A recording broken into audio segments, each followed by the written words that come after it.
Michael, I'm giving you. All right, guys, we are live on Facebook and Instagram or YouTube. We'll see if we can go live on Instagram. Give me 1 second. And we are live on Instagram. We are live on all three platforms. What is going on, everybody? I hope you guys are doing well. Sorry about the slight delay. We were having some technical difficulties. But I need to remove three gentlemen from the stage momentarily. You will see them again in a second. Greg? Oh, 1 second. I'm editing notes. Oh, boy. All right. You ready? We're just going to go with this. All right, here we go. Here we go.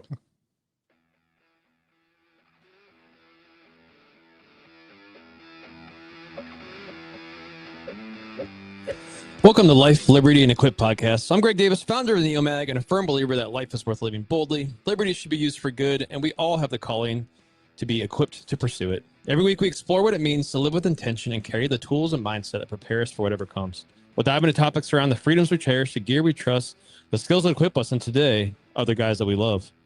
This is more than a podcast. It's a mission, life, liberty, and equipped to pursue it. We're coming to you live on the NeoMag YouTube, Instagram, and Facebook accounts, and we'll be pulling your live comments right into the conversation. If you're listening to the recorded podcast, we go live every Wednesday at 1 p.m. Eastern. We'd love to have you guys join us in real time. And don't forget to join the NeoMag Insiders Club. It's free to join and gives you access to exclusive episodes, special discounts, behind-the-scenes content, and more. Just head over to theneomag.com and sign up through the pop-up on our site. And while you're here, please subscribe to the channel, follow us on social, and leave us a review on the podcast. It really helps more people discover what we're doing and keeps this community growing. Also hosting with me today is a little bit of brains, a little bit of chaos, and a whole lot of laughs.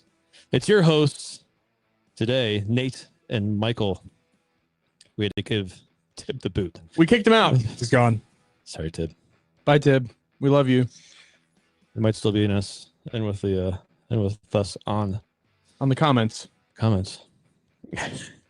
Somewhere in there. He said Nate kicked him out That's right. because of his accent. That's right. We don't like his accent anymore. Get him out of here. All right, are we ready for this? Yeah. All right, guys, before we get our guests on the show today, we have some special announcement. Black Friday sales begin this Friday for our insiders. Keep an eye out for an email and text going out with a special offer. If you're not a part of the insiders, make sure you sign up today so you don't miss out.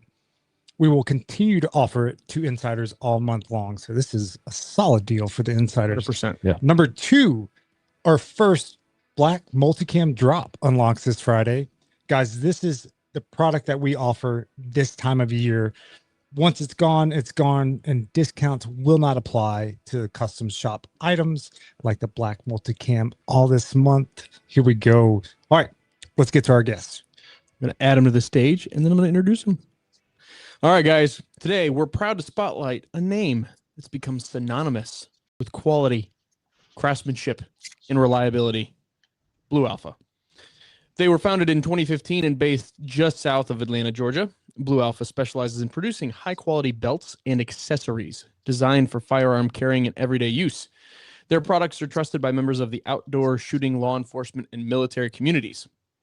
People who demand gear that performs when it matters most. What sets Blue Alpha apart is their commitment to practical design and precision craftsmanship through their in-house cut and sewing manufacturing process. Every product they make reflects their focus on durability, comfort, and value. Here at NeoMag, we've been proud partners with Blue Alpha for many years, collaborating with them on many of our soft good products. Their attention to detail and dedication to excellence have made them not just a partner, but a true friends of the brand. Today we have Frei, Kurt Sills, and Stephen Sergent. What's going on, everybody? What's up, guys? I would say that intro was great. Did ChatGPT write that? Because I'm honestly impressed. Can we get a copy of that after this show? Yeah. I feel like we're going to be a disappointment after that. Yeah, absolutely. We have pumped you up. Yeah, that's what we're here for. Now it's up to you guys to maintain. Over promise, under deliver. I love it. We did that just for you. Yep. God bless. Never again, though. Only once. Nope. So I've known you guys for first and for quite a while, and then these Where guys. did we first meet? Shortly after.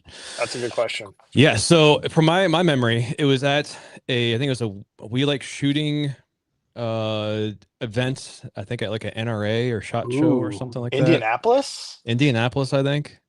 I think it was Indianapolis. I think I think it was John might have introduced us. Okay. John Patton, I think actually might have done the intro. Yeah, that would have been. I mean, I think that was probably 2016 or something. It was a long time ago. I think we were both newly we were nudes. created. We were nudes. Yeah, Nudes. Nudes. Noobs. I mean, whatever rolls, whatever floats your boat, Jesse. Whatever happens, you know. and I think technically I've actually known Stephen longer. I don't know where he just went. Steven's in and out. We don't know. Sorry, I don't know. I got a phone call. And it's like, you're not going to talk on this podcast. No. He's here and there. Steven. I can't hear him. Can you guys hear him? Yeah, you guys can't hear him now? Nope. Oh my gosh. This is the worst. We're having some audio issues. I'm about to hold on. Steven, talk. All right, there we go. Okay. Can you hear him? Sorry, I got a phone call. Oh my God. All right, so there he is. He's back. Okay, you got me? Sorry. Nope. We still can't hear him. I can't hear him. Tim says they can hear him. That's fun. It's not weird at all. So I think I actually have known Steven even longer from his Instagram, and then we had met. We sat next to each other. I think at a. He's probably telling me and I can't hear him. It was that. Can you hear me now? John Patton used to do like a panel, and we were there at the same time. I have a picture somewhere. Steven was wearing like very short salmon shorts. That sounds him. Yeah, that was definitely him. That sounds Steven for sure. Yeah. They probably actually weren't all that short. It's just he's so tall that they look that short. It's probably a little of both. A little bit both. But the best part is he's on, but we can't hear him. So he has his whole team. I think he's gone now. Yeah, talking back. He's coming back in. Yeah, I will speak on his behalf. I'm comfortable doing that. Yeah, it's gonna be a fun show. Probably more fun that way. Can you hear me? Hey, there he is. There you go. Don't get a phone call while you're on this thing, apparently. No, even if you ignore it. Yeah. I didn't hear what you said, but yes, is probably the answer. So, we've known each other for a long time. Yeah, I was saying I have a picture of you and I together somewhere. You're wearing very short salmon-colored shorts. That was NRA. Yeah, I think it was NRA.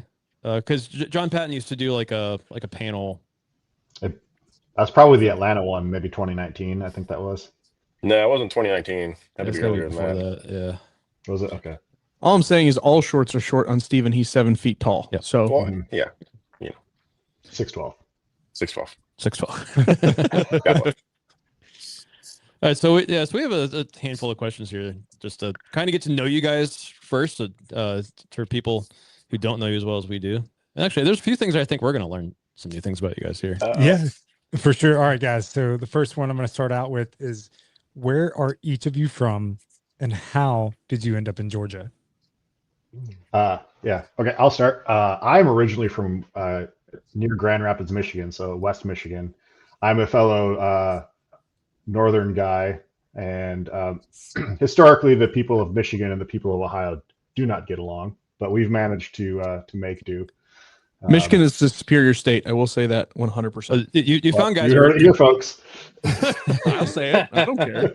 You found guys that could care less about college football. 100%. And that's the only thing that people actually care about. Yeah.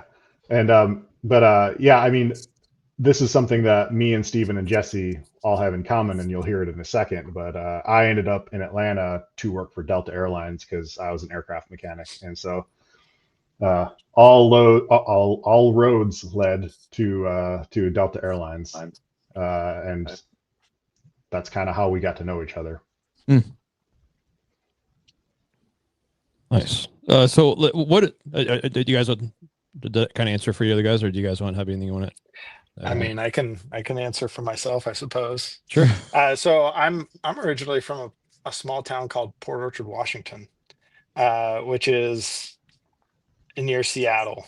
And I originally came down here in 2005 to serve a mission for my church for 2 years. And then I moved back, and then I moved back to Georgia again to marry my wife.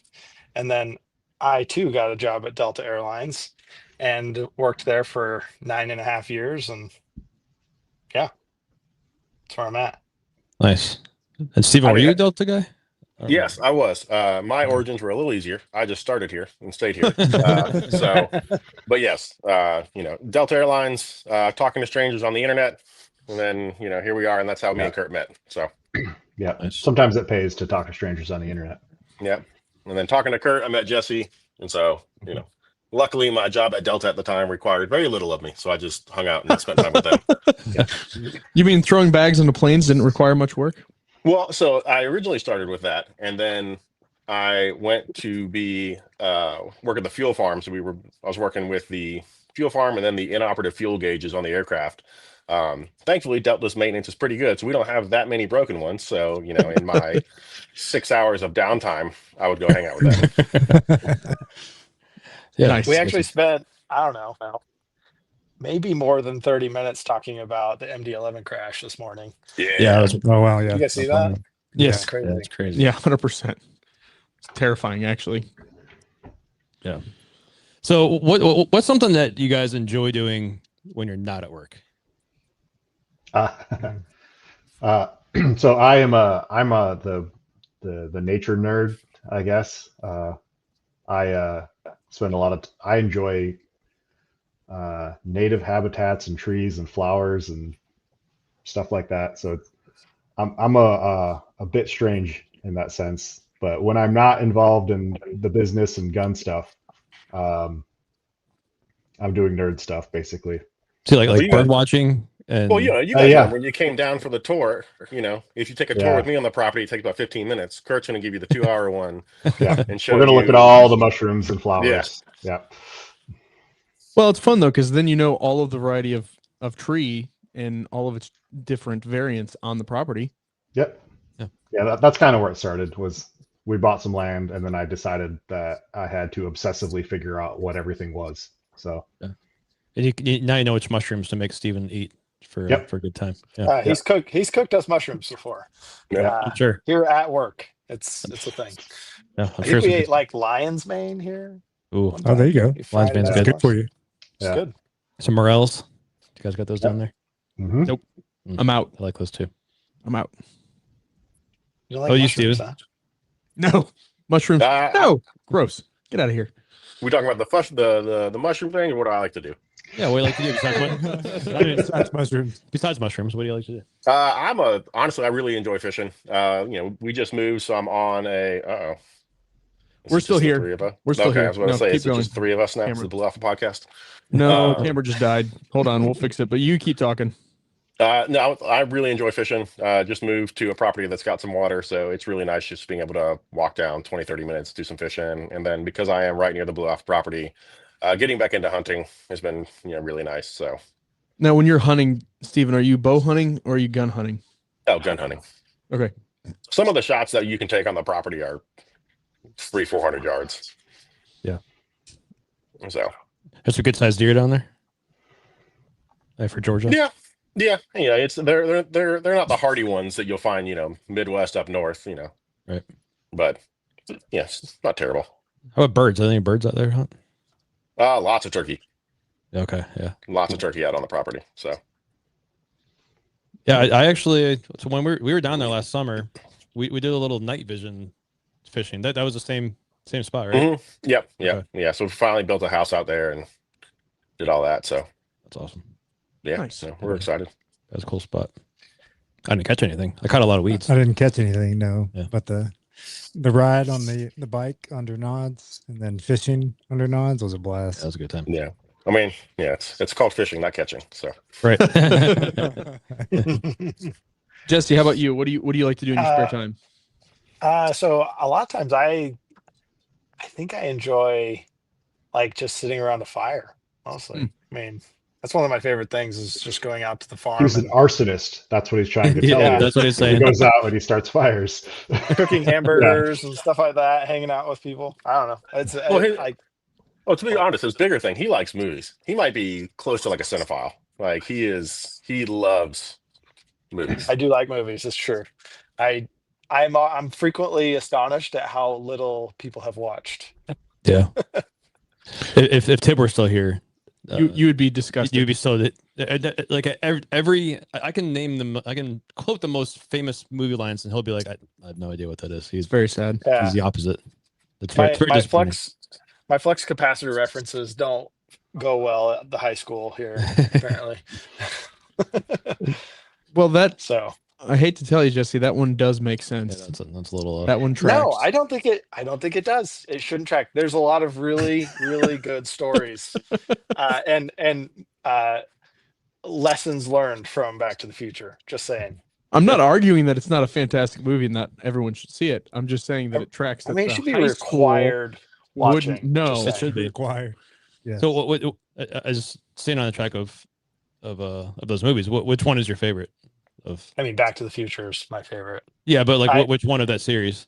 Yeah, man, the first one's hard to beat, but I think if I was to order them in what I like the most, it'd be the first, third, and second. Oh, really? You're going third? Yeah. I would say I'd go I like 2, the 1, Western, 3. man. Yeah, I'm going 2, 1, 3.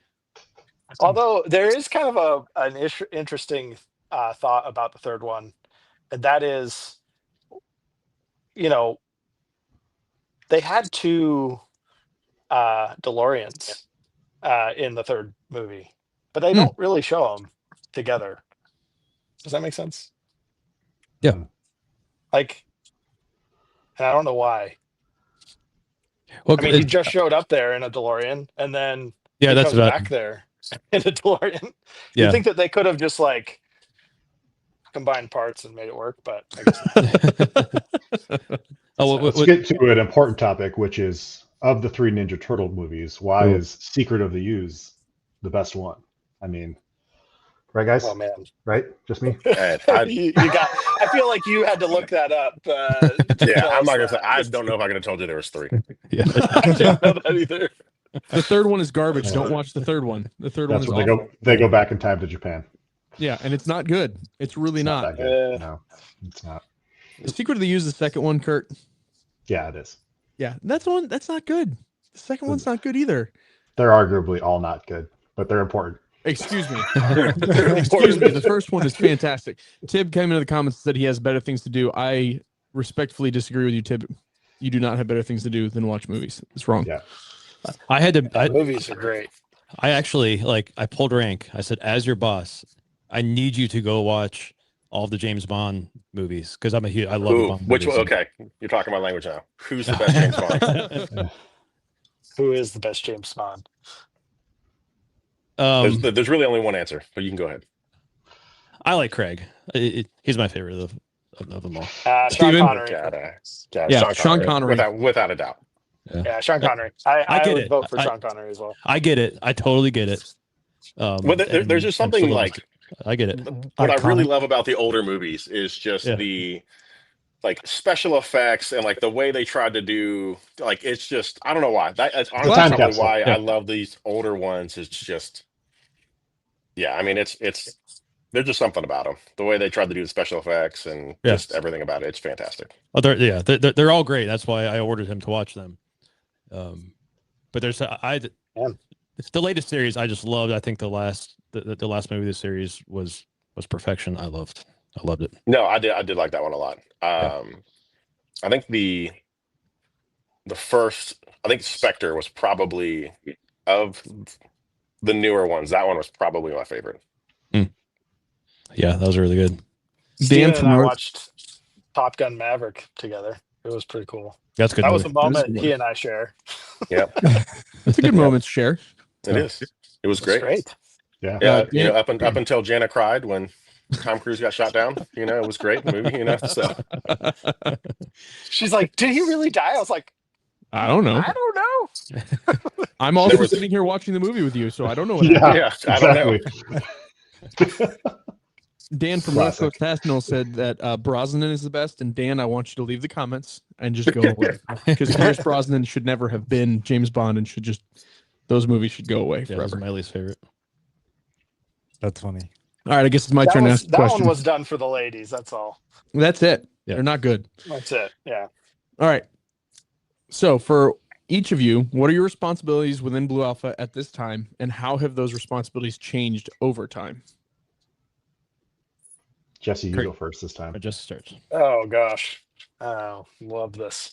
I would say that my responsibilities aren't well defined.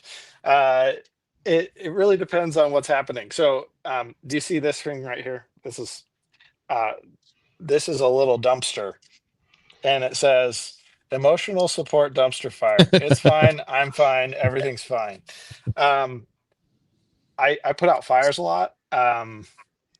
And they happen frequently. So it's a thing. But I mean, I think my primary responsibilities lie in production and Okay. basically operations, I would say. So it kind of just depends. I'm all over the place and then nowhere sometimes. So I fall in line with whatever I feel like needs to be done. So, and somebody has to be the one to hop around and jump in whatever dumpster needs to be jumped in. So yeah, literally last week I was sewing BRB pouches. So, right, like, and training people on new things, stuff like that. So, I feel that. Yep, you have somebody that can do everything. Yeah, except for marketing. I don't really like marketing. Don't like being in front of a camera? I don't like it. No. I don't know, with that face and that beard, you were you got the look now, dude. He's got the look. Oh boy, yeah. Well, it's not a big boy beard. That's why I have to kind of stay back here, because it's okay. You've lost weight. You got patchy. jacked. Oh yeah. Well, I'm not jacked, but I like to eat still, so it's a thing. Turns out, like, if you eat too many calories, you put it in the belly bank. Yeah. So, Stephen, what about you? So I do a lot of the product development. The head product developer here. We have another guy, Chris, that works with me.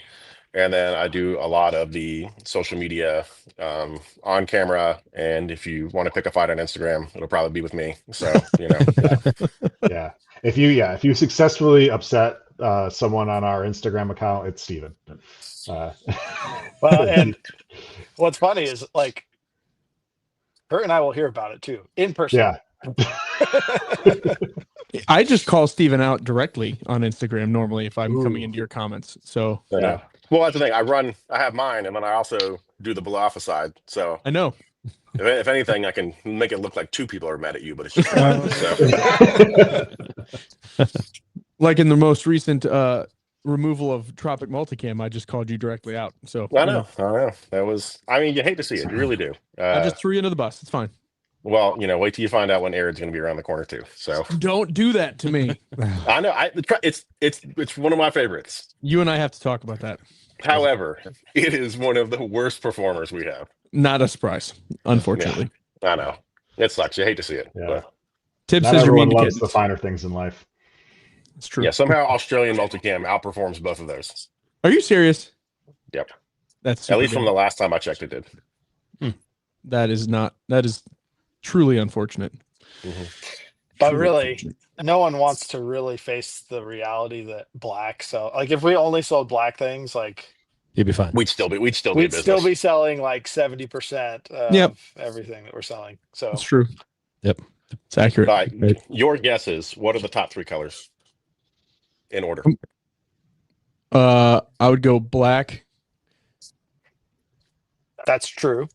Yeah. Green. that one was a gimme. Black was a gimme. We told you that one. Well, no, I know, but black, Ranger green. You get one. And then gray. Gray. Man. Black, Ranger, Multicam. Gray is Multicam. Yeah. Gray is holding on a little bit better than Arid and the gray is on your chin, Nate. No, this is just straight white, Kurt. Just straight white, buddy. That's it. Well, I feel like you guys set us up for I it. have two patches there. At one point, you told us that gray was like your third best moving. That is actually what Patty told me. For, I'll be honest.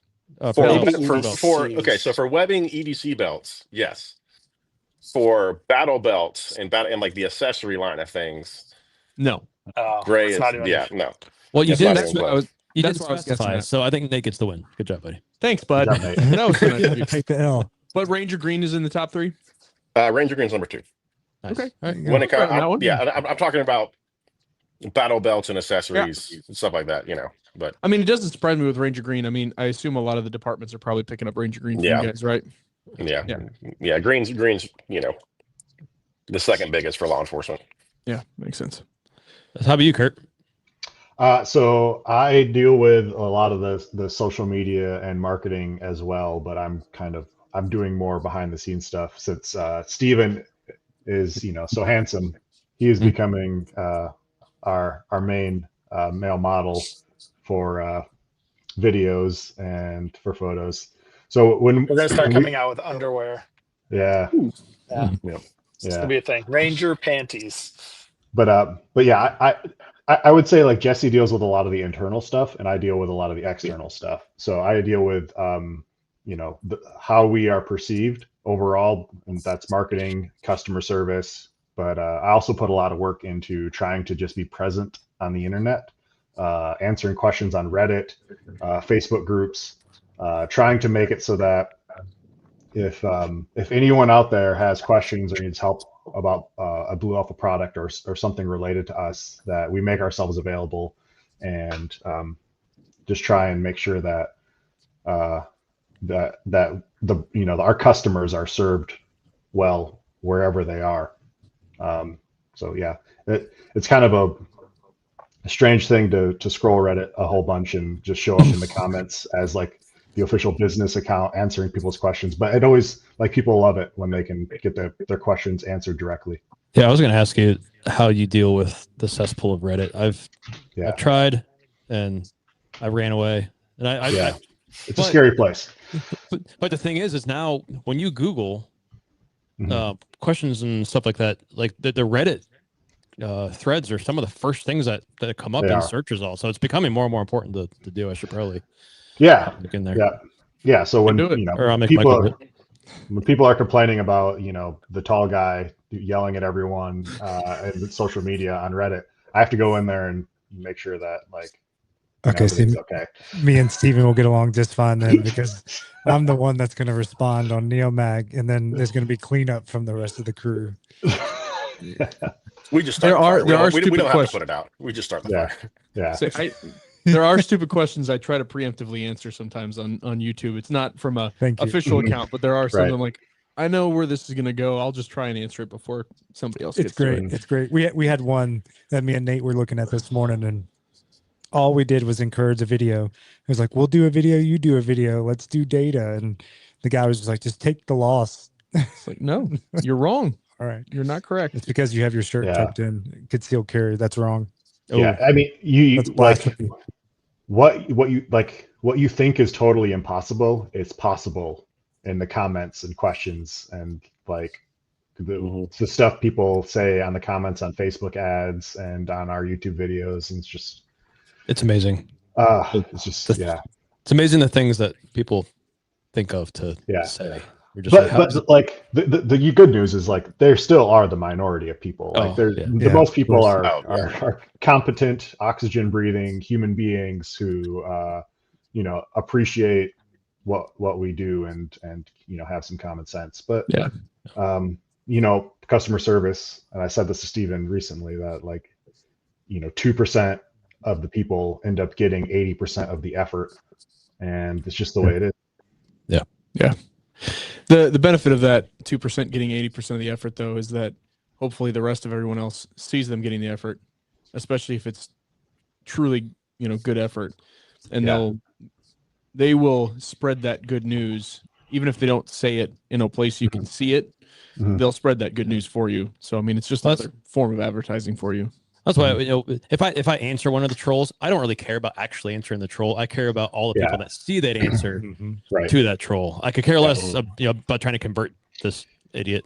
I'm more about the smart people seeing this comment and going. And that's standard like debate stuff. Like even in like a public open forum debate, like you're not trying to convince the person you're debating against. You're trying to convince the audience that's watching the debate.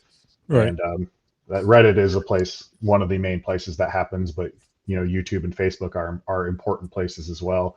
And even just some of like the real passionate hobby groups on Facebook, where people are this group is based on some very niche thing, and I get, they call me in there to join the group, and I start answering questions and helping people out. That's cool. Because that's a full-time job. So full-time. Yeah. So you guys each have a family. What's been the most challenging part of running and being part of this of this business? And what's been one of the biggest blessings in that as well? Yeah. I mean, obviously, like, running a business is challenging, and you learn terms like work-life balance. They become like something you think about a lot. And like, when you run a business, you have independence and the freedom to choose what you do and how you spend your time. And it's can be a double-edged sword, because you can choose to stay home or do more stuff with the family, or you can choose to go to work. And back when I had an hourly job, my boss was the person who decided when I had to be there and what I had to do. So anytime, I had to go to work, it's my boss's fault. But now that I was his boss for like 6 years. Yes, he was. But now if I'm making the decision, then it's my fault that I'm at work so much. But like, because you have the independence, like, if you do the right things and you're efficient, you have the ability to be flexible and have that freedom. And so that is the main benefit, is the ability to spend more time with family, or have the ability to most of the time, not all the time. Yeah. And the freedom and independence that comes with that. And that's at Blue Alpha, that kind of goes from the top down. So we have a unique structure in which all of our employees can come and go as they please, and they make their own hours. And the time clock is their boss, in a sense. Is the time clock decides when they get paid and when they don't, by punching in and punching out. And so so someone like Stephen, he also can, he has that same flexibility. We just all have to make sure that we get our work done, because we have a responsibility to each other to try and not let each other down. Yeah. Honestly, I think for me, the thing that's been the most challenging, I think it's as we get more into social media and everything else, my daughter knows that, like, I'm on, she can see me on YouTube, she can see me on Instagram and stuff like that. And it's, at one point she asked me if I was a YouTuber, and I was like, absolutely not.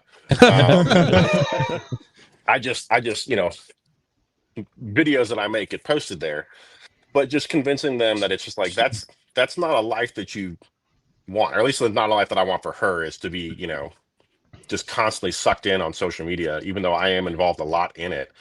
It's just, and I think that's just that struggle of, because she watches YouTube and stuff like that, and it's just, she sees me on there and on Instagram and stuff like she doesn't have those accounts, but she can see me on there and stuff like that. And it's just, finding that balance of, like, yes, I do this, but like, that's not a goal I want you to strive for, Right. So,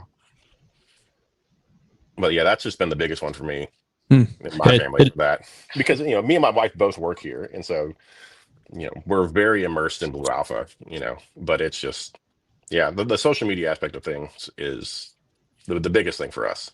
Yeah. I mean, it's hard not to get, I mean, even I'm not even involved directly in our social media beyond, when Michael puts me in front of a camera, or, has my socials collaborate on a post per se, but like, it's hard not to get sucked in sometimes to that stuff. Like, it is difficult not to get sucked into it, and get involved in that kind of stuff. So it's definitely, what's that? Oh, well, we're still here. Again. It's just, we're frozen, so we're trying to get it to unfreeze. Anyways, yeah. I mean, but it's hard. It's really hard not to get sucked into that, and because every once in a while, like, looks like we're back, Mike. My son likes to watch YouTube videos and that kind of stuff at 7. I mean, with us, but our stuff will pop up and it's like, "Oh, Dad, you're in this video." I'm like, "Yeah, we don't want to watch it." Like, and my kids see me in ads all the time, and yeah, it's like, keep moving. At this point, they've seen them all. They just scroll past. Honestly, one of the weirdest things is getting people like Ian, a former Big Tex, will send me, you know, videos of like an ad. He's watching a video and it's me on the thing, and I don't know why. That is still like the weirdest thing to me, that my friends all the way on the other side of the country is like, I'm watching an ad of you right now, and I'm like, God, please don't. That's when you travel too, I imagine, when you know your company and those advertisements are being seen by the masses, and having complete strangers come up to you like they know you based off of a video that they've seen on the interwebs. Yeah, thankfully, yeah, that's happened a couple times. It's not, you know, we're not big enough where, you know, you're getting recognized everywhere, but that has happened a couple times, and it is a very odd experience. It's, you know, it's a humbling experience. It's great, you know, that there's people out there that, you know, are watching our content and enjoy it. You know, it's never been a negative thing. It's a positive, but it's just like, it is a weird experience having a stranger be like, I know who you are. Yeah. Yeah. It's pretty rare when it happens, but yeah, when it does, I can usually see it coming, because it'll just somebody that I don't know, and they'll just be staring at me. Yeah, they're like, you're like, kind of making man, that here it kind is of, here. yeah, be kind Well, of for like me, that it's puppy either dog. like they're gonna say something, you're really tall, and I'm like, you are a very observant individual, or, you know, something like that. He's waiting for the response. Yeah. Didn't you used to have some like little business card things that's like, yes, I'm tall, and Yeah. you remember that? Yep. Yeah, those are funny. That's funny. How about you, Jesse? Do you have anything you want to add to that? I think the challenge that I have is knowing when to stop and go home, because I have a tendency to like push the limits. I'm just kind of like, oh, I want to get this done. Let me get it done. And it's like, oh man, it's like 7 p.m. I probably should go home. Yeah, Jesse is the worst of all of us when it comes to that. So I've worked on it a lot more lately. I'm probably not as bad as I used to be, because there's not as much for me to do, which sometimes may sound like a bad thing, but like for me, it's actually a good thing. A lot of the things that I've been doing over the years, like with what Steven's doing, and we have an engineer, and even some management. It's good because it gets done and it doesn't involve me anymore. Yeah. And I think the challenge I've had also is just removing myself from the operation as much as possible, so that I can work on the business and not inside of it, and becoming a cog inside the machine, because you can really get lost quick. Yeah. But like, I would agree and echo the sentiments Kurt has about just being able to come and go when and where needed. My daughter is in her high school theater club, and she was in the Wizard of Oz recently, and she was the Wicked Witch, and she did a really good job. It was impressive. And you know, they did like 2 showings, but It's frozen again. Jana and I went to both, so it was kind of fun. And I don't know that if I had different work life, if I would have that opportunity to do that. I know Kurt and I for years didn't have weekends off. You know, it was hard to go to church, lots of different things. So I would say a net positive overall. The bigger thing that I have to control now is myself, and when to call it for the day. And his daughter was actually really good. That wasn't just a father's love saying that one. She actually was very impressive in that play. Awesome.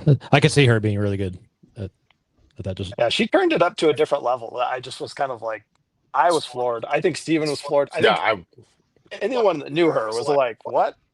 Yeah, it was impressive. So that's awesome. It's cool to watch that stuff, because it only happens once or twice. You know, just the season is very short, so it's important to be there for that stuff. All right. Little different question. So the group of us have had some dinner at some amazing places in Vegas for the last few years. Between the steak that we had or the sushi place, which one would you go back to first? I think the sushi place was the best. The quality and everything was fantastic. But like the steak, obviously you're going to leave fuller. But even that, all that being said, I think I would do the sushi again. That place was just hands down probably one of the best sushi restaurants I've ever been to. I'm going with what was it, Delmonico's steak? Yep. Yeah, Delmonico's. I remember. I think there was a creme brulee there that I. Oh yeah. That's what I'm picturing actually. Mm. It's funny that the thing that you is not actually the meal; it's just the dessert is the thing that's bringing you back. Yeah, I'm a dessert guy. I can't help it. If Tib was still here, or if he's in the comments, he would agree with you. He's a dessert first man. Mm-hmm. That's what he would prefer. Oh, I remember that about Tib. He would do that. He would order dessert first. I think dessert. John Dufresne. Yeah, dessert. I love dessert, but dessert first people are insane.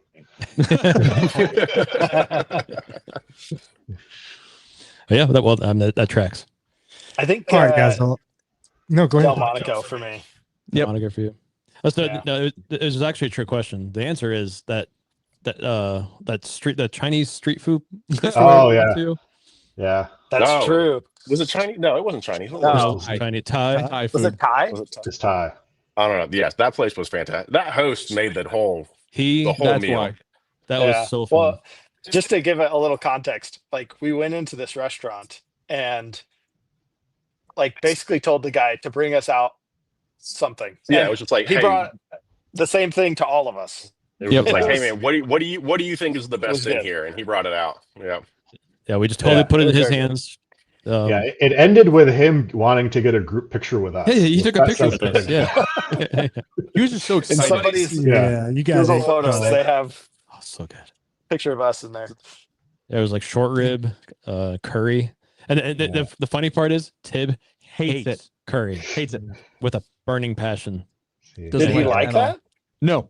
No, no, not even slightly. Which is totally fine because guess what? We're going back to all. He has a chowder-based diet, and Well, here's the thing: we're going back to all three of those places this year. Oh man, we're gonna eat good. I'm excited. That's the only thing to look forward to. Well, I'm looking forward to seeing you guys this year and eating. That's the only things I'm looking forward to. Well, you guys enjoy it. You can FaceTime me from there, so it'll be fine.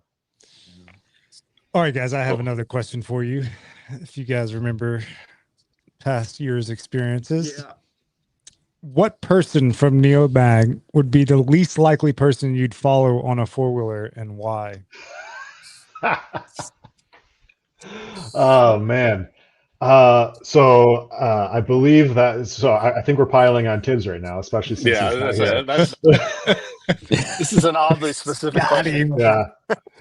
For a man who can't defend himself, there is. Well, yeah. Since he's on the ground, let's continue to stomp on him. Yeah. So a year and a half ago or so, we had we hosted you guys at the Blue Alpha Farms, our property where we have our gun range, and we film our content there, and we had like a social media shoot, hangout, mainly just a good excuse for all of us to hang out together. And Tibbs decided that the place we called the Swamp was a great idea. Okay. Tibbs says he was following Nate. I'm gonna. Yeah, I think he was actually following Nate. Yeah. Yeah. Oh, Nate had the better tires. Hold on. And so Tibbs got left behind. Okay, that's both of those things are accurate, but I just want to qualify that we went on a ride on the four-wheelers, and nobody that actually works at the farm made mention of the fact that there is a swamp. Nate, if there was a cliff, would you drive off the cliff? Yeah, because no one told you there wasn't a cliff. That's kind of a listen. There's no marking. There's no marking of the swamp. It's the water. The water is the marking. You can't see it. There's grass. It's grass with some shiny stuff under it. Yeah, well, the shiny stuff is under the grass when all the rest of the grass is also tall, and all of a sudden you fall into the swamp. Hear me out now. Hold up now. You didn't get stuck immediately. You decided to drive 400 yards once you were in the water. In his defense, he did make it out. I got out. I don't know what the problem is. I made it out. So I got help. It's the guy from Rhode Island and couldn't get out. So in case you guys come back again, we do have better tires, meatier tires on that ATV now. So theoretically, I'm both not of you saying will make it. That we had to upgrade those because of y'all. I also, though, I will say, I do remember, I don't remember if it was Kurt, Jesse, or Stephen. One of the three of you said, well, we've all gotten stuck there multiple times. Yeah. So I didn't feel as bad after the fact. So. Yeah, well, I mean, we're going to call you an idiot, but we're all fellow idiots. Wonderful here. idiots. It's Yeah. wonderful. Was that the one where Yeah, you I sunk got your my trucks. truck stuck? Yes. Oh my 100%. gosh. We had how many vehicles did we have trying to pull? No, that wasn't that. All that No, out? that wasn't our occasion. No, we got No, we we didn't had have anything else stuck for us. Oh no, Yeah. that was Friday Night Lights. Yeah. Oh my So gosh. That was when Tibbs was stuck, miserable experience. when Tibbs got stuck, that's when we. Was it the when C&D Tibbs got stuck, guys that sunk the side by side? No, maybe, who was it that sunk the side by side? But we got Tibbs out by using a really, really long roll of outdated, wrong color OD green belt webbing. Yeah, you guys sewed a toe strap. Yeah, I was gonna bring this up. I was saying the most impressive about the whole thing is you guys like went and made a custom toe strap for it. I can't remember his name. Your guy that works down at the Blue Alpha Farm. Help me out. Brent. Thank you, Brent. I just remember Brent getting his waders and walking the 300-yard made toe strap that you had all the way out to Tib in the waders, and we hooked it up and dragged it right out. Once we had that toe strap, it wasn't a big deal. It was also 100 degrees. Yeah, I was gonna say it was. I remember I was dying. I had so much sweat pouring down my head. Oh, I mean, I threw those shoes away. The shoes that I wore through the swamp, they're gone. They never left Georgia. They're in a landfill in Georgia somewhere. Just left on the bottom of the swamp. But that's what we were together for. We were making memories. It's actually one of my most fond memories. I'm not gonna lie. My favorite memory of that entire thing was when me, Ian, Kurt, were you with us when we did the drive-by? I was filming. Yeah, when we did the drive-by shooting with the Orbeez. Ow. That's all I've got to say. That was pretty funny. Actually, you chased me. I wasn't driving. Ian, hey, maybe you shouldn't have ran. Anyone chased you? It was Ian. All I'm saying is I was trying to drive the dirt bike, and you were shooting me in the back. It was quite disappointing. That's funny.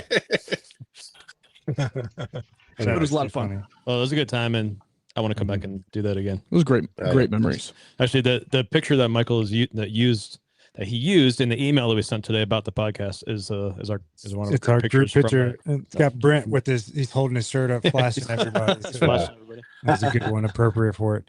So Tibbs isn't here, but he's in the comments with us. So I've got another follow-up question for you guys.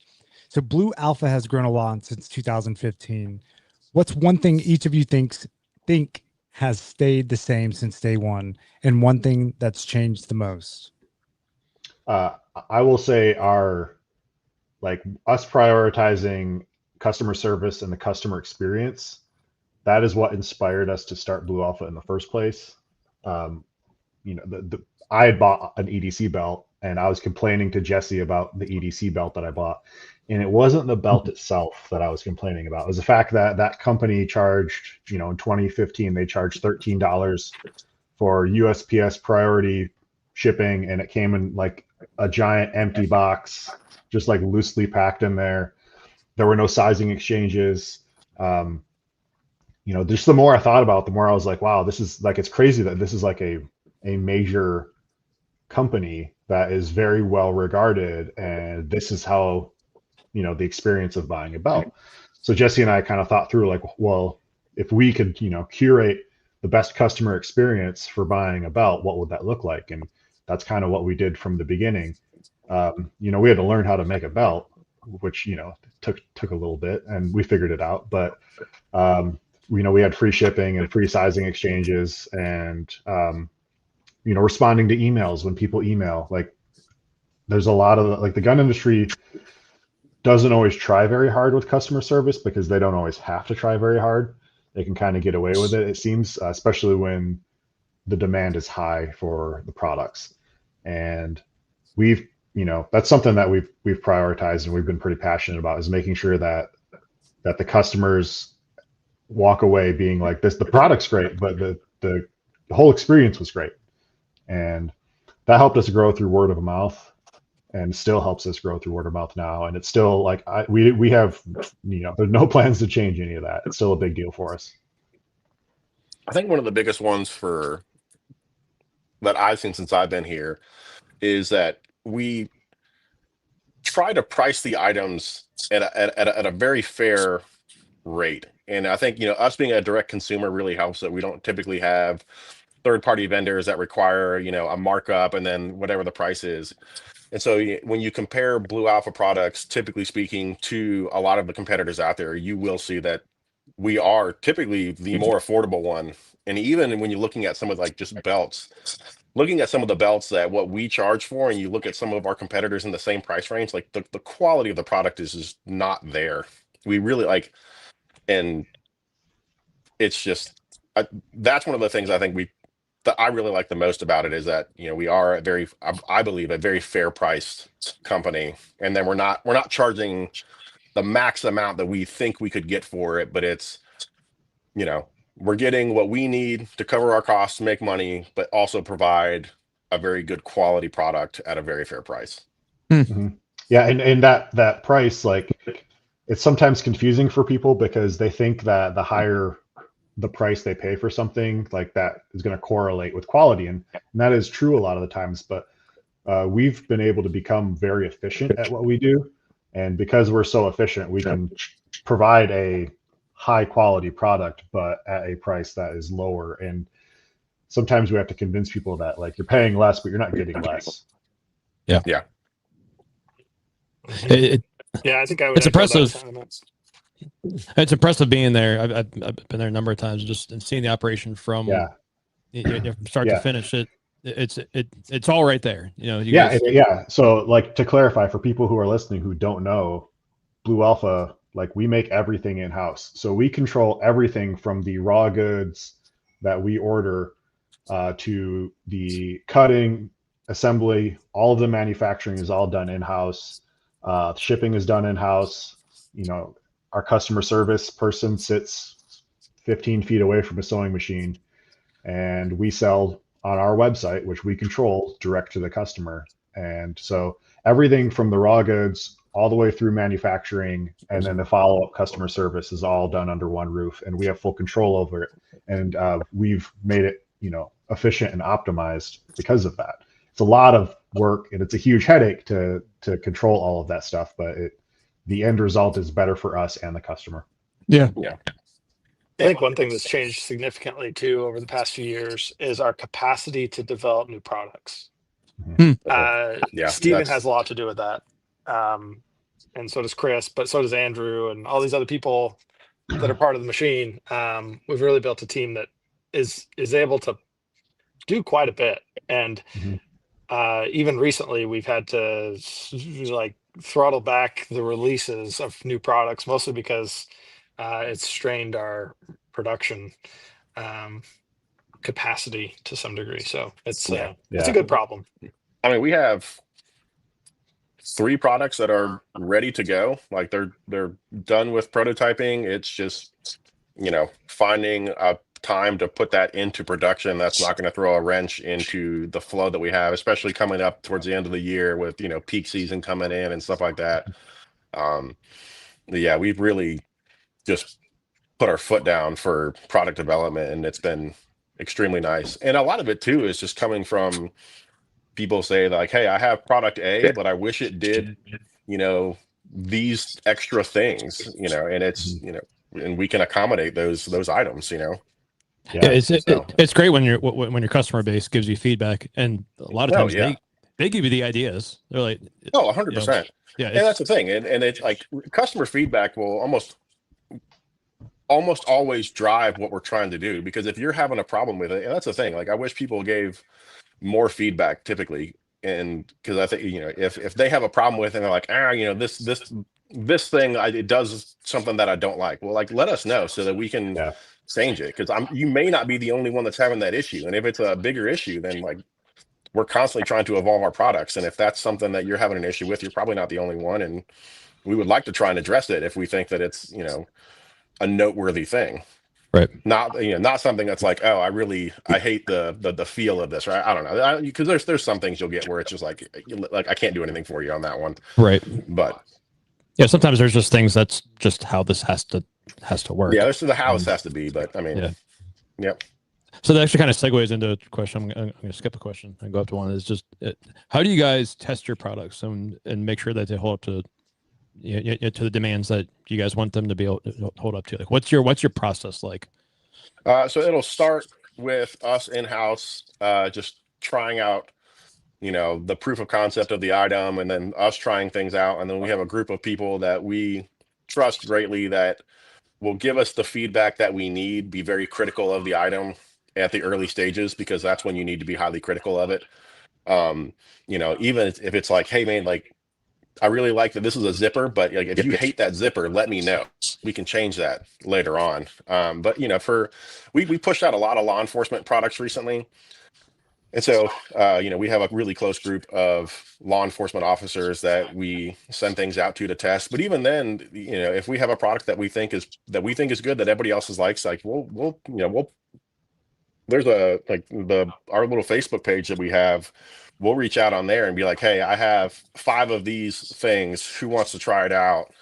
And just getting honest feedback from customers who have no connection to us at all. Like, if they tell me it's a absolute crap product, it's not like it's gonna be like, well, that's my friend. Like, why are you saying that?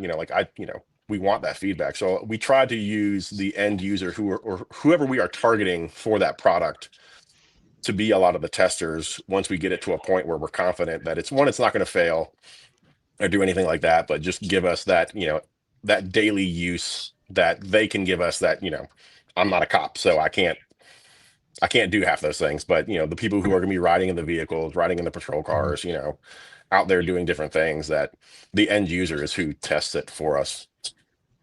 So when do you decide that something's good enough? When?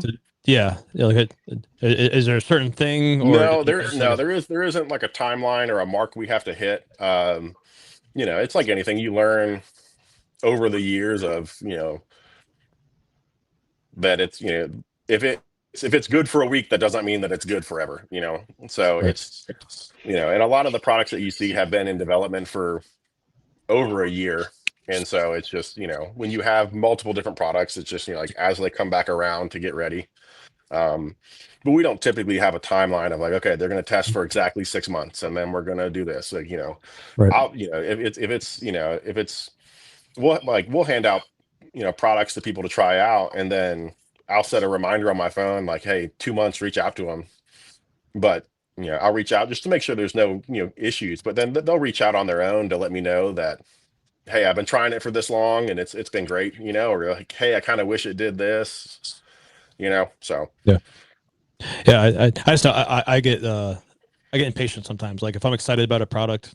Oh, 100%. No, I'm like, yeah, let's just launch this product. And like there's a product that we're working on now that I'm super excited about. But it's just one of those, like, we could launch it right now as is and it would be very successful. But we want it to be not like next level, but I want you to how do I say this? I want you to really think when you get it, like, oh, okay, like, there has been a lot of thought that's been put into this, and not just, we made the base level thing and it works, but and it's really the little details that will come out over time that will, I think, really make a product stand out. Yeah. I think just to add to that a little bit, it's safe to say that even in product development, you just don't know what you don't know. And that's probably the hardest thing is, I think one great thing about Stephen and Chris and Kurt and I is we're open to changes in a lot of ways.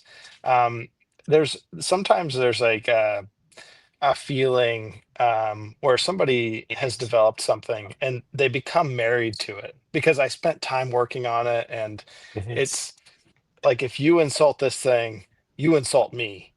And it's, I think one great thing about our team right now is I think everyone's kind of at the point where it's like, I don't know. I mean, we'll just have to see what that looks like, or who knows what actually will sell really well. Like we're not here to judge the consumer per se. So we want to make sure that we release what the consumer wants, because that's who we work for. So I mean, the medical pouch was, my design, and that one, I can't tell you, that was probably almost 2 years in development from the initial one that we came out with to when we actually launched it. Well, And, see, I remember you showed us one of your first, well, I shouldn't say first prototypes. One of your prototypes. Yeah, it would have been like 3 years ago at SHOT, Stephen, when you brought us up to your room and showed it to us.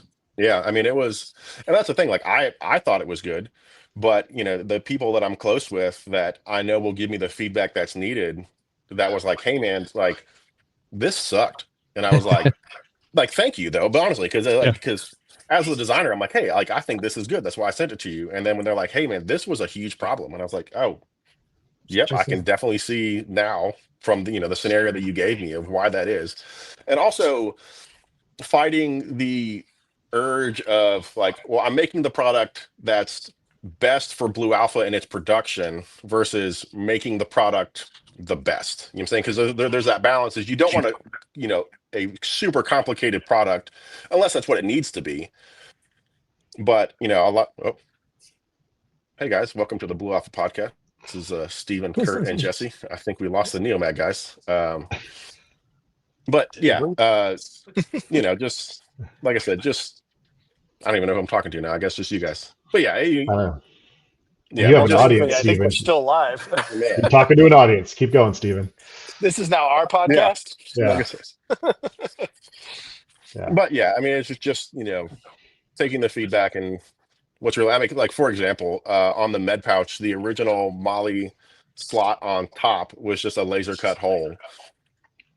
And I didn't want to add a sewn on piece because that's just an extra step. But after sending it out to some of the testers, they were having issues of that Molly piece binding specifically with the side pull where the Molly would lock up on each other when they were trying to pull it out. And so, initially I made it for like, hey, this is going to be way easy for us. It's this one less step we have to sew. But when those items were pointed out, it was like, oh, yep, that's, that makes complete sense. Mm-hmm. Yeah. And yeah, are you back, guys? Yeah, we could hear the whole time. Sorry about that. Okay. So we can't lie about all the things we said? Yeah. I heard you. I think generally speaking, though, just speaking to that a little more, I think just having an ounce of humility when it comes to product development will really take your products a lot further. And get closer to what needs. Like if there's any real pride, like in terms of like, no, I think this is how we should do it because this is what I think. Like that's going to be a problem, I think. So yeah, it's also annoying when you send it to people and then you talk with them months later and they were like, yeah, man, that thing sucked. And I was like, where were you to let me know that? Yeah. You didn't say anything. If you don't say anything, I'm assuming that you're enjoying the product and you have no issues with it. Right. Yeah. But if you don't let me know there's a problem, then I can't fix it. And so that's honestly sometimes some of the most annoying things. If you send it out, it's 4 or 5 months with someone and you're like, hey man, how is it? And they're like, dude, it sucked. I moved on to something else. And I was like, thanks for the feedback. What were you on that? Yeah. Well, I mean, even on occasion, we'll have customers that'll have issues with, I mean, the OG NeoMag, we'll have people that'll reach out on social media and be like, wow, I had this issue with it, so I just threw it in a bin. It's like, well, why didn't you reach out to us? Let us know. We would have either tried to help you work through the issue or we would have issued a refund. Like we would have helped you out. Like we don't want to leave you guys in the lurch on it. And this is not even a tester. It's just a customer, but it's the same idea where it's like, we're not so married to the product that we think it's going to be right for everybody. Yeah. So like, just reach out. It's the same idea for your testers. Like, just tell us it didn't do what you wanted it to do so we can change it before it goes out. I mean, it's not that's a frustrating thing with the website, getting like 1 and 2 star reviews from someone who never even emailed. And like the problem was either like a misunderstanding on their part or something that was like totally solvable. And so then I'll have to like pull their email, send them an email, kind of get an understanding what's going on. But it's just like, hey, like we have a customer service email address. We have a phone number. You can call us. Try those. I mean, we had an issue with that just recently on a handcuff pouch or a handcuff. I'm not gonna say pouch. It was a handcuff item because it turned out to be a giant miscommunication on what the problem was. But I talked to this dude for 2 hours trying to figure out what the issue was. And everything he was saying, he was using the correct terminology, but we turned out to be talking about the wrong product. And so the first, 2 hours of that conversation was basically wasted. But then, once we figured out what the issue was, it was, and this one was, I'm not gonna blame the consumer on this one, but we had a picture that a set of handcuffs was put in, not like, so you have like the hinge and the chain version. It was put in where the hinge part is facing up and like the loops are facing down. And really, it's designed to go the other way. But that caused some confusion for a customer, and they left a little comment. They were like, "Yo, this," or their friend left a comment. It was like, "Yo, this thing sucks." And it was just, but once he reached out and we were able to, finally figure out, once we were able to get on the same page of what actual product we were talking about, he fixed it and he ended up actually buying one of the products afterwards. But it was just, taking that time to figure out what the issue was. Yeah. Yeah, one of our first standard things. If unless it's a pretty easy question, one of our first things is asking for pictures. Just show us what your issue is, because a lot of times, honestly, a lot of times the issue isn't even what they thought the issue was. If that makes any sense. Yeah. I mean, there's been a couple times where I've even FaceTimed with customers to help walk them through issues that they've been having. And I remember one kid I was helping out, and he was just like, I never thought that I would be that you guys would take the time to sit there and FaceTime me to help me walk me through the issue that he was having. Yeah. And it was just, he was putting something together a little wrong, but he was just blown away that I was like, "Hey man, this is my number. Just FaceTime me and we can figure this out." And, sat there with him for 15 minutes and walked it through. And, I feel like that, made a lifelong customer after that, but it was, Yeah, absolutely. Yeah. Well, and that's one of the things that our customer service, I mean, none of us do it. None of the three of us do it, but our customer service has been fantastic, and we have earned customers simply because we respond well. And we do our best to fix the problem as quickly as we can. I mean, now there's some people that are never going to be happy, right? You can't always win, right? Like it's not like even when you're doing your best, there's some people that just won't be happy regardless of what you do, and you can't always win those. But not having an ego around your product and just being willing to help is 90% of the thing. And like you said, Stephen, while you're developing a product, have the same mindset, right? Like, be willing to scrap an idea. I have a project on my desk that I have completely scrapped and redone, I think 4 times now. And honestly, the first time was probably fine. It worked. It did what we wanted to do, but I looked at it and I'm like, no, I think it could do more. And I scrap it and redid it. We have probably a half dozen products like that. Yeah. It's R&D. It is. Exactly. And I would say, honestly, I think all of our products have gone through that. And it could even be something just as simple as like, hey, it does everything I want it to do, but I don't love the way that it looks. Yeah. And it's just like, I mean, it hits every checkbox that I want it to check, but it's just, that's how I feel about Stephen. Yeah. It hits everything, but it's just the way it looks. Yeah. All right. Well, since Stephen and Tibbs has been thrown under the bus today, I have another follow-up question for you guys. So for each of you personally, what's been the most rewarding moment at Blue Alpha so far, or a project that really made you proud, and not the two-year R&D for the med pouch? Staying on the med, the very first product I ever helped develop was our tourniquet holder. And that, taking, and I've been a medic for 13 years in the Army. So like that was, one of the first projects I dealt with. It was really passionate to me. It's a medical item. But developing that, and it kind of really all started with, I had, a very simple elastic tourniquet holder. But there's really only one way to use that.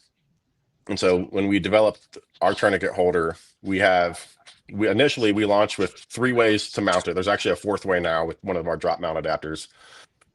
But having that item that when your gear changes, whenever it changes, like, positions, gear, whatever it is, that you can still find a way to use that product instead of like the one that I had. Like once something changed, I had to go put it in the box of things that either are ACU colored or I don't use anymore. And so being able to just constantly reuse a product and just getting your money out of it, you know what I'm saying? Like tourniquet holders are easy. Like most people aren't, it's not like a magazine pouch where eventually it's going to get, stretched out and consumed because of the elastic, but it's just, it's a really simple product. And that product really should last you a lifetime. Mm-hmm. Yeah. You solved one of your own problems, but you were also able to turn it into a product, which is pretty cool. Yeah. And that one's probably still to this day, the one I'm one of the most proud of, because like I said, it was the first real big thing that I was involved with here. And just taking the personal experience that I had and giving, the consumer a way to not have that same experience was really nice. Yeah. Cool. I think the Battle Belt Light that might be one of the last products I really had a big hand in developing. Maybe. I mean, you were definitely the front runner in that entire thing for its development of it. But I wouldn't say you was, I don't know, it's hard to say. I feel like it was so long ago from when it was first made. Yeah, I think that's probably one. I was really proud of it when it came out, and I still am today. I think it's a very functional design, and I also think it achieves some aesthetic that is hard to find. Or I mean, I don't know that you could find it. Especially for a curve or Tegris based material. I think that's, and obviously I'm biased, but I think that's probably one of the cleanest looking Tegris or curve based belts on the market still. Yeah, I agree.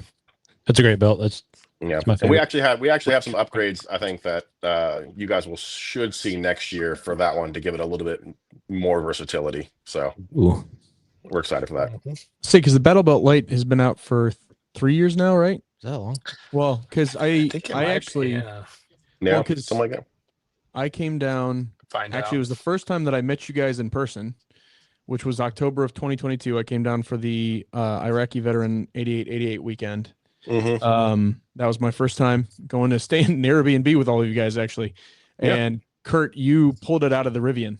You pulled I think it was the finished, but it was like your personal Battle Belt Light, and you hadn't released it yet. But you're like, hey, don't show anybody, but this is being released or whatever. So that was October of 22. And I think you guys released it February of 23. Yeah. Okay, so it was February. So we're just shy of 3 years with the Battle Belt Light. Can we just say that the Rivian is a pretty sweet truck? Yeah, it is a pretty sweet truck. But yeah, I mean, that was a very awesome project, because I've got both your original Battle Belt as well as a Battle Belt Light, and the original is still a great belt. I actually still love that belt. It's one of my favorites, but the Battle Belt Light is still an awesome. And I still have one of the pre C&D versions. That's actually the one that gets used in all of our ads. So I don't know if you guys want to send me an. Yeah, you didn't pay for it, so yeah. No, but it's always nice just to see, especially as there's more belts coming out, of what people are doing and just trying to constantly push the envelope. And when you push the envelope, especially with different companies, as they start kind of competing with each other in the same battle space, it's only going to end better for the consumer. Just a more feature rich product, and So.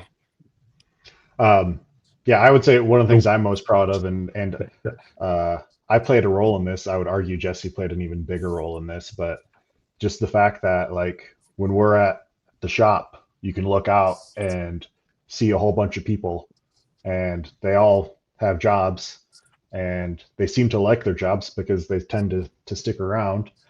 And like, just seeing American manufacturing happen, seeing what we've been able to accomplish kind of from nothing, and seeing all of these people be nice to each other and collaborate with each other, and I feel like we've created a pretty cool place to work, and I'm really proud of that. I think it should be. It's a really cool operation to see. Every time I just walk in there, I get the same vibe. It's cool to see.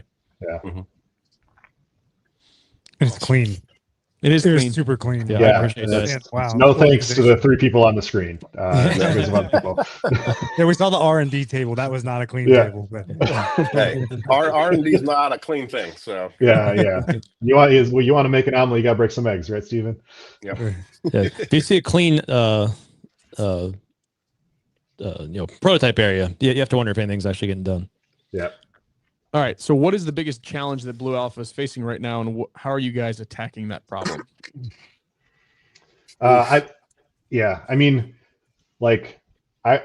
Maybe balancing growth, like trying not to grow too fast, but still trying to make sure that we're growing, and it's probably no secret that the firearms industry is gonna probably have some slow years ahead, and already have had a little bit of some slow time. So trying to balance all of that, because we've all had the crazy years, and then we've all seen the changes. So the good news is we've been around long enough where I feel like we're pretty well experienced. We're not like complete noobs like we were for 5-6 years ago, and I think that we'll be all right. But yeah, trying to balance is going to be I think that's going to be an interesting process for it. So Yeah. trying to not and grow out of our building but still keep growing, like stuff like that. yeah, I mean, and there's a lot of things that like Jesse's done in the last, and the other managers have done in the last year that have really set us up for success in the future, and just getting out of the growing pains that we're currently in, just because we had to change a couple things. But it was a necessity that is going to help Blue Alpha grow. So short-term pain now for long-term growth. Yeah, I think I can speak to a few of those things. And so the main thing that we've done this year is worked on basically software development, which is just an internal software to allow us to track pretty much everything as it relates to production, And sales. and sales, and auto generate work. The biggest question that we had going into 2025 was probably like, what do we need to do, and how much of it do we need to do, and when do we need to do it? And it sounds silly, but that's easy to manage when you're managing 10 products or less. But we're into the thousands, and like I think over 3,000 or 4,000 SKUs now. And ask me how we manage it. It's a bit it's a pretty intense project. So any company that I see that is making hundreds of different products, they for sure have something going on like that in the background, and it's complex. Yeah. So there wasn't a great off the shelf solution for us. So developing something made sense. Yeah. I can't imagine with as many products that then have sizes that then have colors and just all the options. I can't imagine trying to keep all that. But I think straight. Also, to speak to the space thing, I think we're probably going to be able to stay where we're at for several more years, but it is something that we think about. And I'm frequently looking at property and Yeah. just what is our next move? I don't know. If you had asked us in 2020 or 2021 whether we would still be in our space at the end of 2025, the answer felt like no.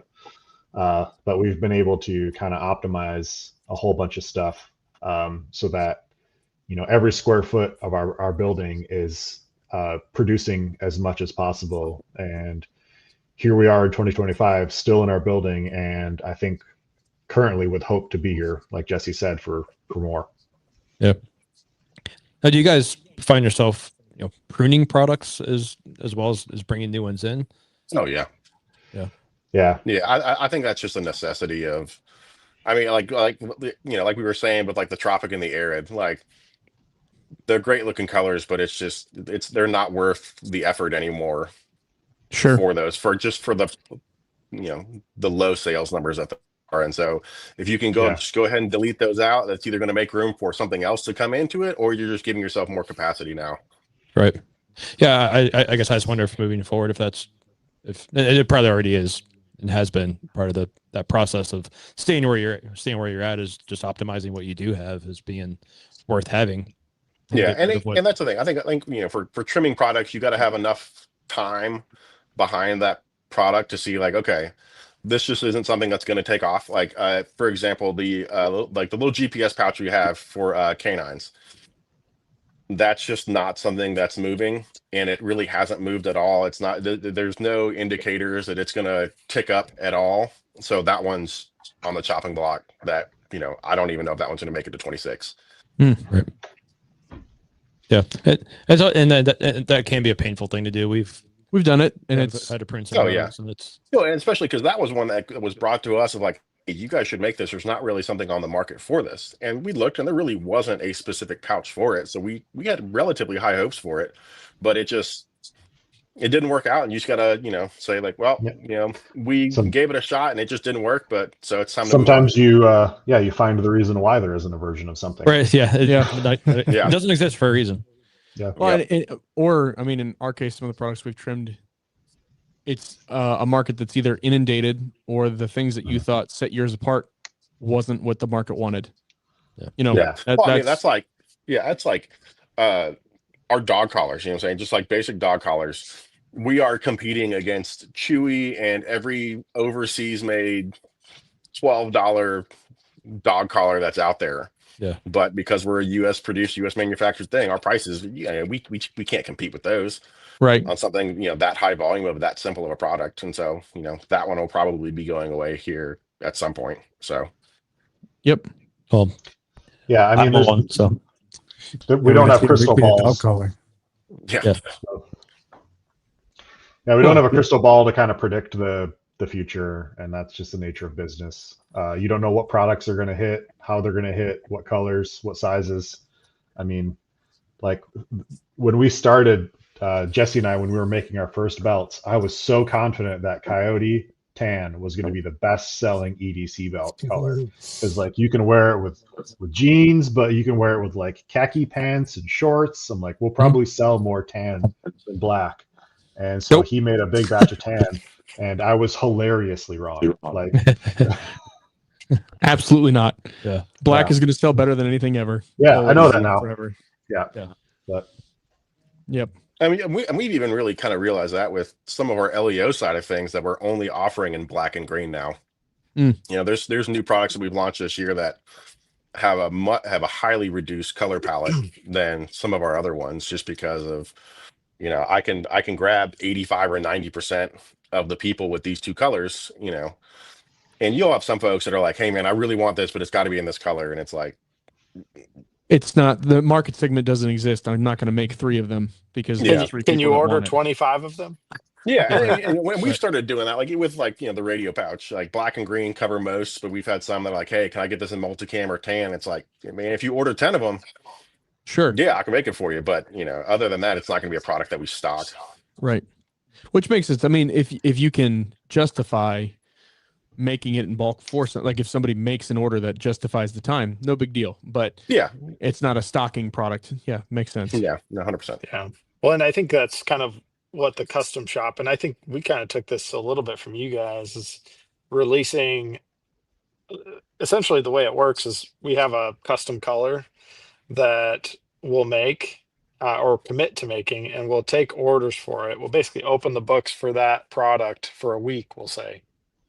But the whole time before that, hopefully, we've been collecting emails for people that are interested in this color palette.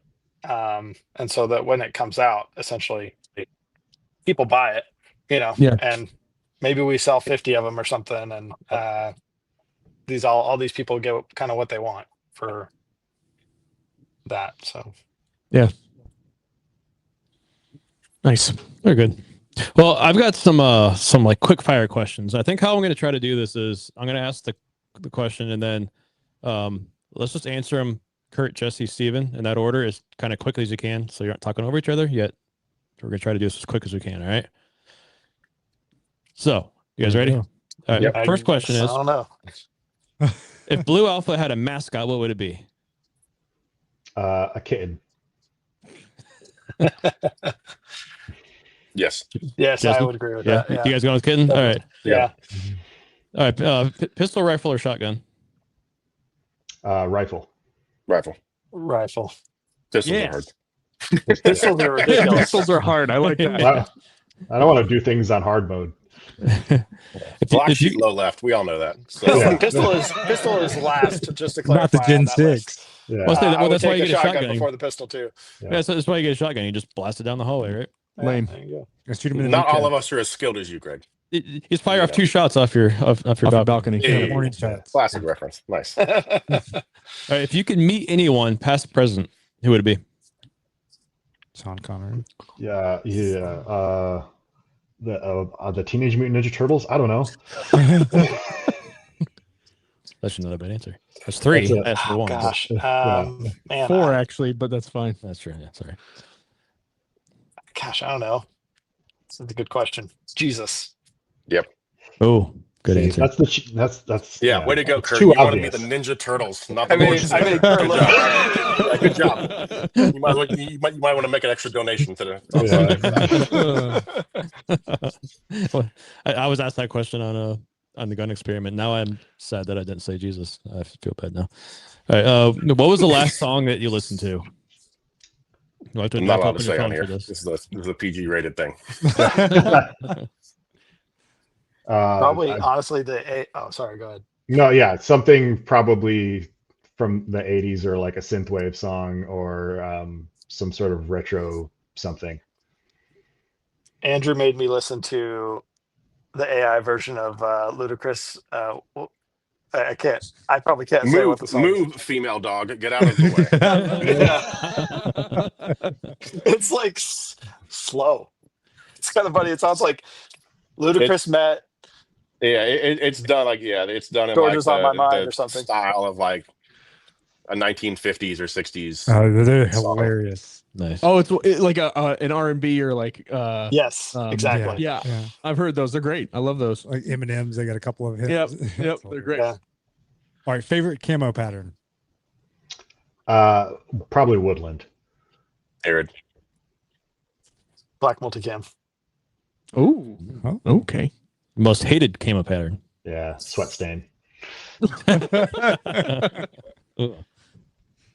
Oh. How do you guys most hated? I would have to say I won't say hated, but multicam is, I don't know. Like I still wear it, obviously, but it's just, I don't know. Yeah. Oh, was that one of the questions? Most hated? Yeah. Oh, I'm sorry. I thought you were saying multicam black was the most hated. No. No. Most hated. I don't know. ACU. Yeah, there you go. Yeah, but that's coming retro again, man. It's got some Yeah, vibes to it. I don't know. It's going to take a little while, I think. I think multicam. I'd have to go with multicam as my most hated as well. You know, I'm not gonna say hated, but it's just like it's not something you see. Like everyone has it, and I have very eclectic tastes, and so just I like seeing something different. Sure. Yeah. Fair enough. It's getting some M81. Woodland. I love M81. That's what Kurt said. Woodland. All right, so I thought I'll give you guys a moment here. Is there anything that you guys want to tell people about? You got Black Friday coming up soon. Any new products coming up you want to tease? Maybe just anything you guys want to tell people about. I'll hit us off with the social media plugs. So obviously we're on Instagram and Facebook, but I truly would like to plug our YouTube channel. Our YouTube channel, we put a lot of work into it. And I think it's genuinely worth subscribing to, especially if you are a consumer of Blue Alpha stuff. But along with all of the product videos, there's usually some interesting and entertaining stuff. And our videos are pretty short, so why not go subscribe to the Blue Alpha YouTube channel? I love your videos. I enjoy them immensely, especially when I can come and troll Stephen in the comments. That's my favorite. Yes. Yeah. And then if anything. Subscribe to the Blue Alpha YouTube channel to troll Steven in the comments. Worth it right there. I actually went back. I'm not gonna lie. I can't remember why I did it, but the video you guys did with Modern Outdoor Adventure for the wrapped EDC belt you guys did. Yeah. Yes. Just classic. The growing the EDC belt in the peanut farm. Psychotic stuff. That will always be my favorite. Favorite. That might be one of my favorites. The best part about that is that was a complete one-shot take. Oh, I know. It's awesome. I mean, I think what the favorite just part. to Tyler's greatness. The favorite part is him jumping out of the tractor and the tractor just continuing. I was on the other side of that. I think I had to jump in the tractor. Or no, don't you take my fame? I jumped in the tractor. No, I'm not going to take your fame. But what I will say is I was like, holy crap, this is really dangerous. Yeah. It was like, hey, don't slip when you jump into the tractor. We'll run over you. Yeah. There's no one in there. Oh And my then God. him slipping and falling. I don't know if that was intentional, but it's the greatest video of all time. Yeah. Yeah. Yeah. His outtakes are really amazing too. Yeah. Yeah. But yeah, follow our social media. It's like not just boring informational stuff. There's a lot of psychotic stuff. Like on Friday, Stephen pretended to throw a kitten in the dumpster. Yes, So- I like that one. That was a great one, Stephen. Well done on that one. All for Yeah. Thank you. that. Well, This is just stuff that happens all the time. my favorite videos are the ones you guys show us that you can't post. Yeah, those are Oh, good. Yeah. Those Oh, do yeah. exist. Yeah. That's just on the bank of. Those exist. We're all gonna pretend they don't. Yeah. Exactly. The hidden If anyone part. asks, I'm gonna deny that they did. I still want the bloopers from Stephen trying to do the tack trap video. Oh, Those Oh are my the one- God. I want those bloopers so bad. You don't. It's If the I can't, funniest if thing. I can't say bad words here, you don't want to hear me. I was trying to do that yeah. one. I'm pretty sure he like slam dunked one of those things into the ground and swore. A bunch. I think he did. I'm pretty sure that because you guys showed Oh it to my. us. It was great. It's the easiest Yeah. product ever. I It's not even forgot hard. about that. Yeah. That's funny. A little He wasn't having his That's best the day. thing. It moves, but I'm like I have too much PTSD from that. I'm not going to do it all. Maybe I can try and redeem myself next film session. Yeah, maybe. So I think I'd like to see that. when we come down there next, we need to do a video with you with the Yeah. tech trap or Oh, we yeah. can you or something. The biggest problem He I is remember at his is best when everyone's watching him. the problem I think I had, if I remember the most, is I would like slap it open and it would go. Like Yep. I should put so much effort into like unhitting it. It would just bounce back and catch, and I was just so angry. Greatest. So Greatest thing. Greatest thing. Freaking magnets. That's awesome. Magnets. All right, guys. Well, thank you so much for hopping on today. I know you guys are all very busy, so to get all three of you guys at once is an honor and a privilege. So I also just want to say I love you guys and Love you. Love you too. and I can't wait to see you guys in January. Jesse, the beard is fantastic. I'm glad it's there. Oh, thank you. You finally Oh, fit boy. in with the whole I steam order. had to join the club, This is the thing. You guys are heading into winter in Georgia, whatever that looks like. Yeah, it's like cold. a whole balmy 62 degrees in the winter. In Oh, Georgia. hold up now. Let's It's Sometimes colder it gets than that. higher than that. Oh, actually, you know what? That's another video. Is the Blue Alpha hat video where Kurt's like, "You need to act like it's colder, Steven." You're like 62 degrees. How am I supposed to act like it's colder? Great, It was actually cold that day. It was pretty miserable. but it was a funny video all the same. Yeah. Enjoyed Oh, it yeah. immensely. I got the heater on in the office for a reason up here. Yeah, it's got to keep a lizard alive in that thing, in that office. I think next time we should be the ones that interview you guys. Just saying. All right, let's do it.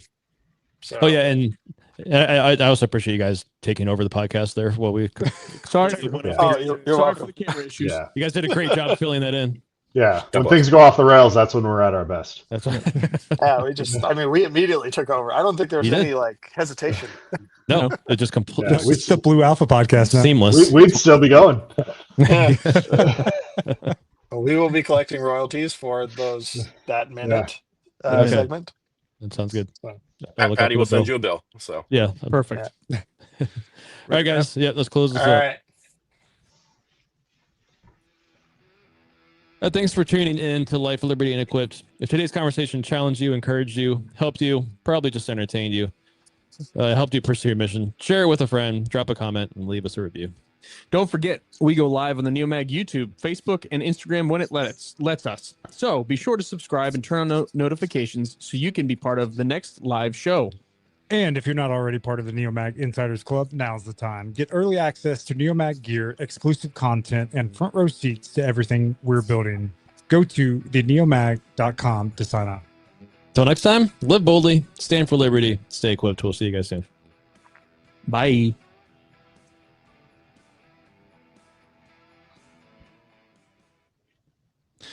All right, everybody. Thank All you right. for joining our live stream. We will see you guys next Wednesday.